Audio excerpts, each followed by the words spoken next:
Hi, everybody. Sam here. Hope you're having a great day wherever you're at in the world today. I am so excited to be able to talk with my good friend and coach, Dale.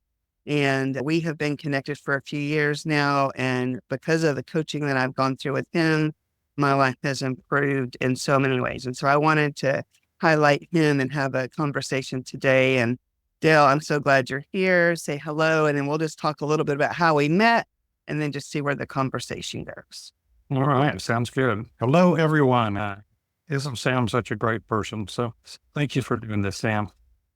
You're more than welcome. So a lot of the women that they've been following me for a while, they know a little bit of this story, but they may not know that you are the Dale or the coach that I met at the time. So now they get to put a face with the name and the story. So I had a company I owned and had decided I was going to close it, didn't know what I was going to do, and literally was praying to get a job at Hobby Lobby. And for the record, that would have sucked. And so I made a decision to go on a cruise with a group of people. And I really didn't have the time or the money. I didn't know what I was going to do. And I decided to take care of myself and do this anyway. And God showed up and blessed me. And Dale was one of the first people I met when I got on the ship. And we were just instant friends. And I got to find out about his StrengthsFinder on steroids process at that time.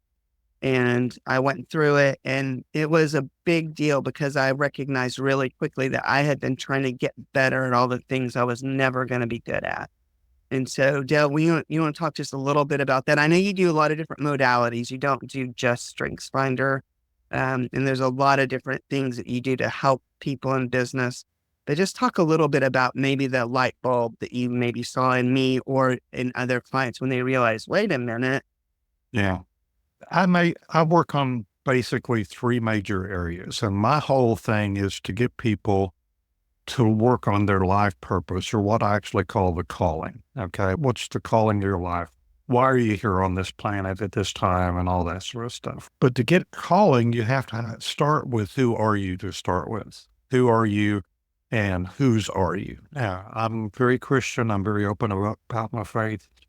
I really focus on helping people get their faith and their business and their personal lives all in sync, all moving direction in the same direction, all moving forward. And that's what happened in my life. Was I was focused just on work with a little bit of personal, didn't even really have any spiritual. That's a whole nother story.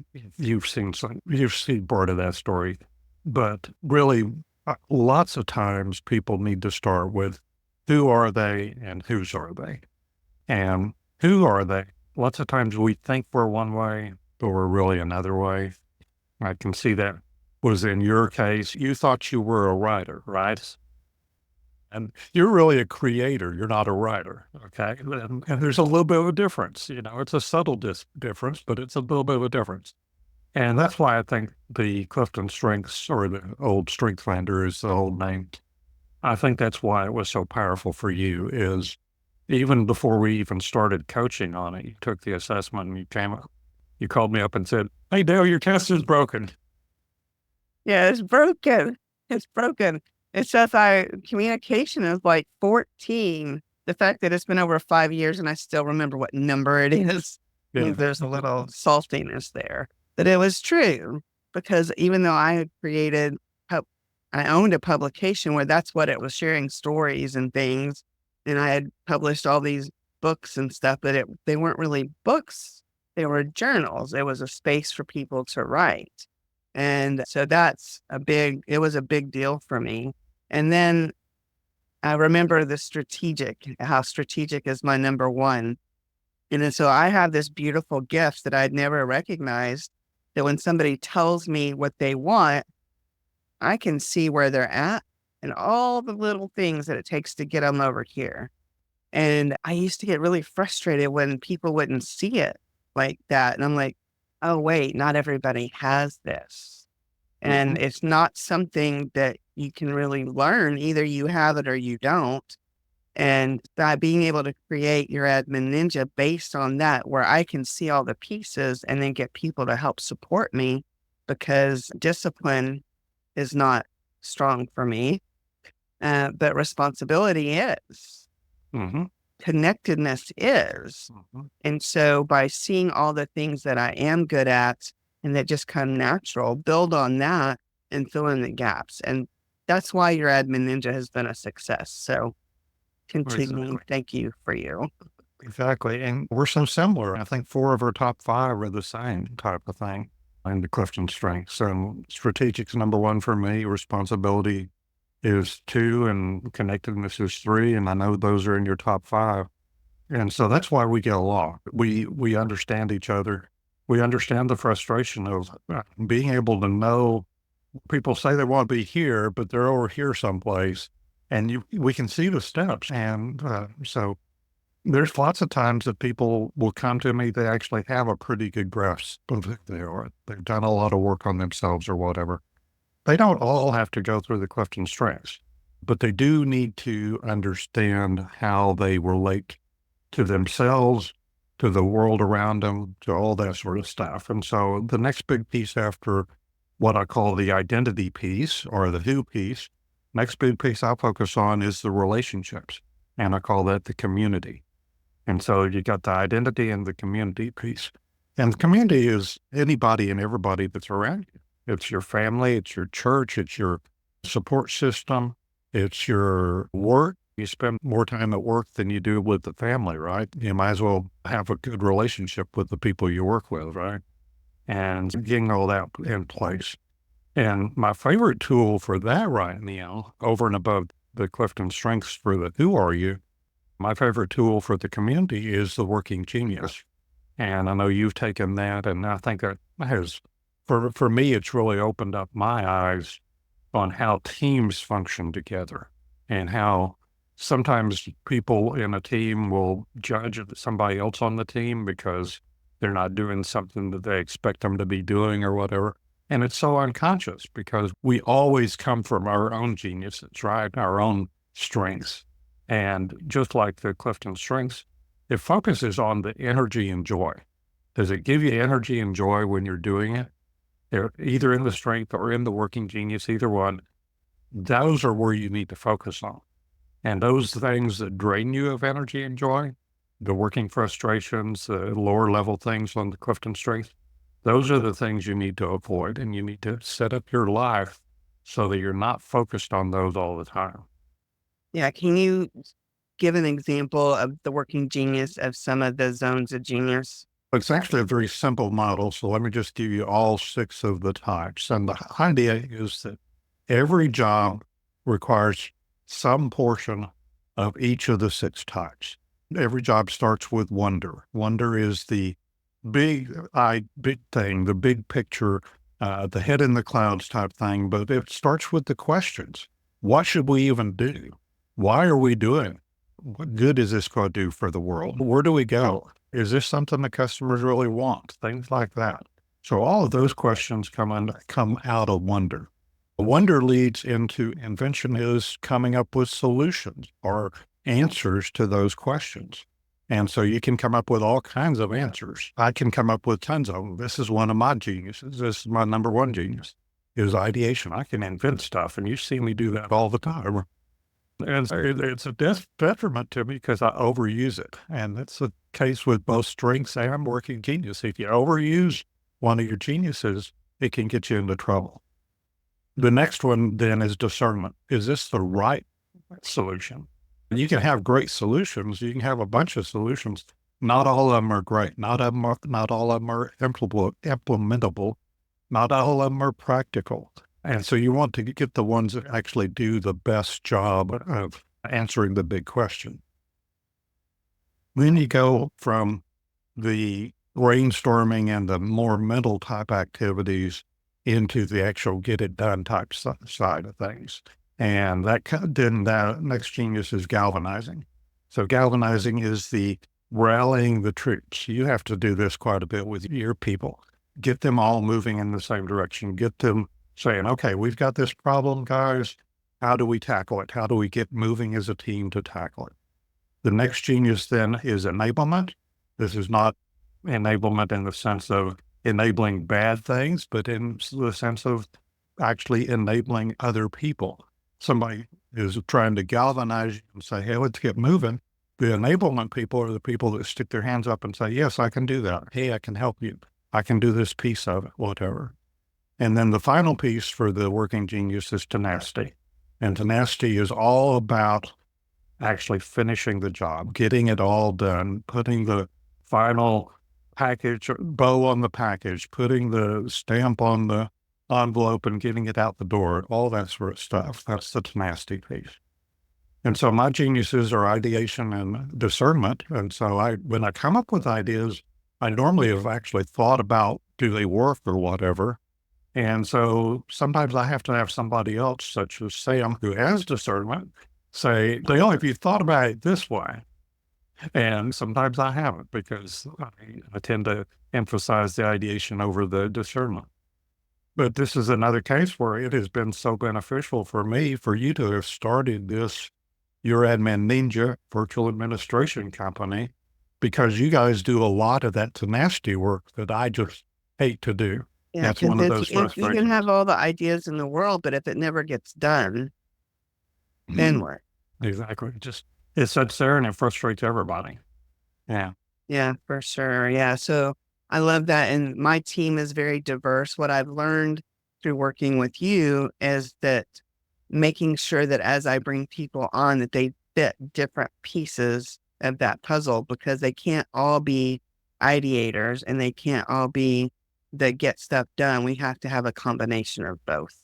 And that whenever I assign a ninja to work with the client, if they're all just results based, they have to have a little bit of the discernment and the ideation to really be client facing, to help them pull that out of the client. Because we are not just task driven.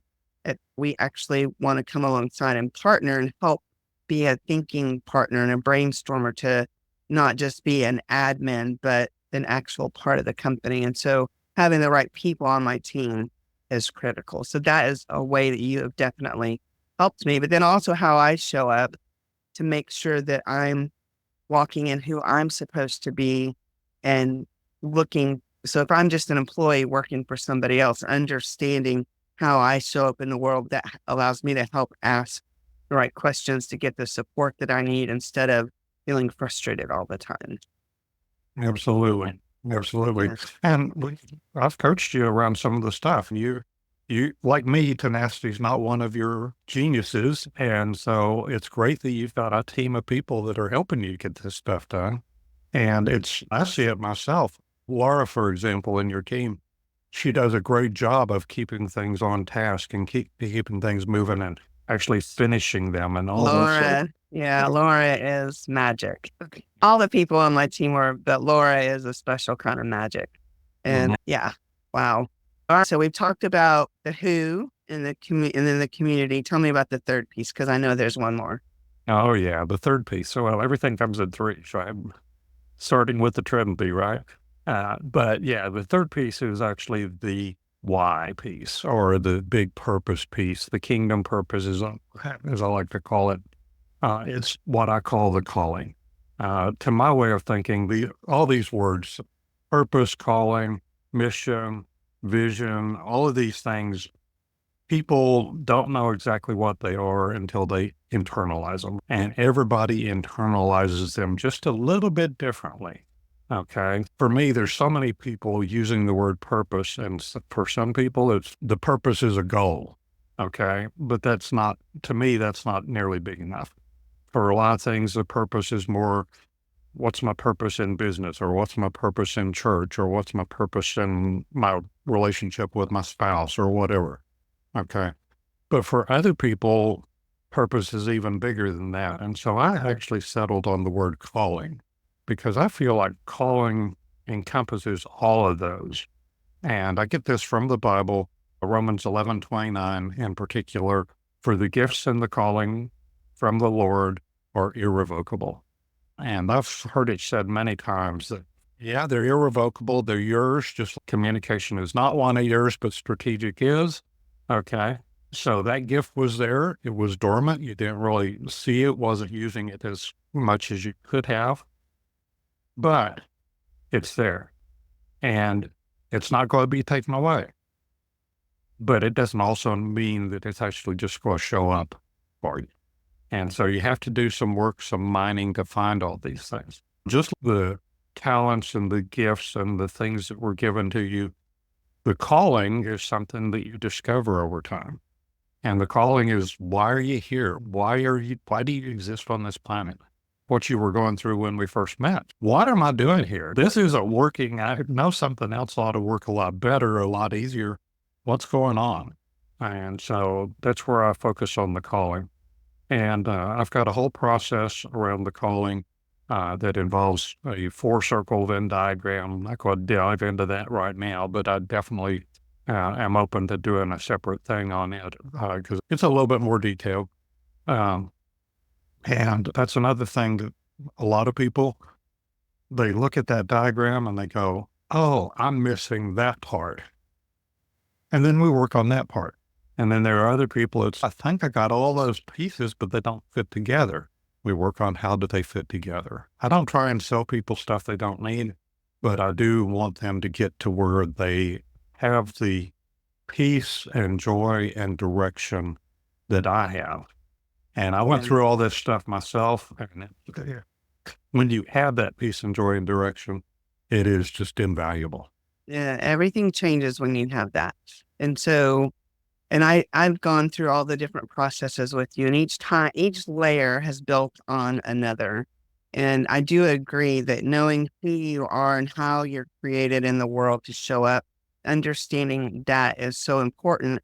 And so important that I don't think until you were just talking that I recognized that I also coach with a business coach named Doug, and he had me go through a clarity piece at the very beginning of his program, and it was very good. And when I hosted my first in-person retreat in March, do you remember what it was called? No, I don't. Who are you? Yeah. Yeah, and it's the base of everything good in your life, I believe, is understanding who you are and going through your process to know who I am, even though the way I teach it is a little different from my women. It's different than how Doug teaches it. And, but I get to the core of the thing is, who are you? How do you want to show up in the world? What's it going to cost if you don't? And then some action steps to help you create that. And when I can get a woman to go through that process and she starts to realize, oh, wait a minute, I'm not broken. This is just how I am. They can start to have that joy, peace, and direction. But what I know for sure in going through this, I've been doing Safe Heart Connections now for almost 9 years. And it's changed and grown over the time, is that I really believe that Safe Heart Connections is an entry point for a lot of women where they're coming into this awareness that they don't have to put everybody else first. They can create a life that they love, starting with them. And then when their eyes are open to that, that they start to realize that, wait a minute, there's some other things that I might need or want to do. And people like you, to where because I'm not all things to all people, I'm not going to be the one to go through the different pieces that Dale can go through with you to help you get a deeper layer of understanding. I can give you some relationship advice. Surprisingly enough, after all the poop show in my life, I've actually learned a few things. So I have some feedback on that and some experience that if you need, that's Coach Andre, right? It's not going to be me. And so one of the reasons I want to share the coaches that I work with my community and the world is to say, look, once you start going down this path, you're going to realize there's things that you can do to improve your life, to build that joy, peace, and direction. And people like Coach Dale are the ones that I want to make sure you get to know about. We literally could go on, but I want to try and keep these relatively short. You talked about the 3 main things that you help with in the world, and they definitely overlap and they create, for me, this is the thing I've said from the very beginning that you like me to quote in it, but it's true. Once I started working with you, I stopped swimming upstream. Like I was able to go with the flow of who God created me to be. And that has been a wonderful thing. So I am honored to call you my coach and more importantly, my friend. And we need to tell people how to get connected to you. Yeah, plenty of ways. I'm on Facebook and LinkedIn. LinkedIn primarily for work type stuff and business type stuff. CoachDale.com. I grabbed that back in 2009, and it's wonderful URL. I'm not going to give it up. So everything starts at CoachDale.com. There's a free assessment out there right at the top of the page. Take the first step to aligning your faith and business. And it's just a great first step for people. It's totally free, and would love to connect up with anybody. I think for the ladies in your Safe Art connections, I think there's probably a special way that they can reach out to me and whatever. Yeah, I think those are Dale at CoachDale.com if you want to email me. That's always a good way to connect as well. Yeah, for the ladies in the community, if you're watching this in the classroom, you will have a form to complete saying, hey, I want to talk to Dale. And then it'll take you to his calendar link to actually schedule. He's offering a free call, just an intro call, connection call. He's not going to try and sell you. Just have a Zoom, get to know you, a coffee or a tea combo. And I know that you will be in good hands with him. Dale, any final thoughts that you'd like to share before we wrap today? I always like to end my sessions with this particular quote. And a lot of people have never thought about what they're trying to leave in life, right? You can leave an inheritance or you can leave a legacy. And what's the difference? The difference is an inheritance is what you leave to someone. A legacy is what you leave in someone. When you know who you are, where you're spending your time, and why you're here on the earth, you're going to leave a legacy. Wow. Yeah, that's so good. And I love that terminology, that wording on that. My mission in life, I've gone through all these different programs and these things, and you create contracts or mission statements or life statements. I've been able to pull them all down into one sentence, and it is, I am building a life. I'm creating a life that I'm proud of, and I'm leaving a legacy of love. And so now when I say that and I hear the word, what you just talked about, legacy, that makes it even more impactful. So thank you, Dale. I am so happy that we are connected, and I can't wait for my women to know more about you. I love it. Thank you. Have a great day.